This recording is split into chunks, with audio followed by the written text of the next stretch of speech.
বাংলাদেশ জামায়াতে ইসলামীর আমির ডাক্তার শফিকুর রহমান বলেছেন, স্বৈরাচার পালিয়ে গেলেও এই দেশ ও সমাজকে অস্থির করার জন্য বিভিন্ন কর্মকাণ্ড চালিয়ে যাচ্ছে।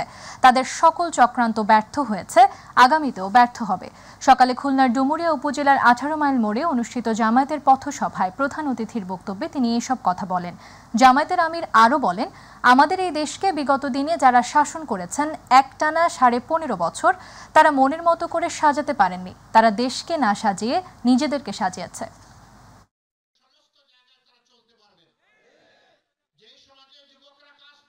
এমন একটি সমাজ আমরা বাংলাদেশে কায়েম করতে চাই। আদালতের দরজায় গিয়ে মানুষকে কাঁদতে হবে না ন্যায় বিচার পাওয়ার জন্য, বরঞ্চ আদালত বাধ্য থাকবে মানুষকে ন্যায় বিচার উপহার দিতে। স্বৈরাচার পালিয়ে গেল কিন্তু শান্তি দিতে চাচ্ছে না। এই সমাজকে, দেশকে অস্থির করার জন্য বিভিন্ন কাণ্ড বিভিন্ন সময় ঘটিয়ে চলছে। আলহামদুলিল্লাহ, আমাদের যুব সমাজ ঐক্যবদ্ধ, আমাদের জাতীয় ঐক্যবদ্ধ, আমাদের আল্লাহ আমাদের সাথে আছেন। মহান আল্লাহর উপর ভরসা করে ঐক্যবদ্ধ জাতি ইতিমধ্যে সকল চক্রান্ত ব্যর্থ করে দিয়েছে।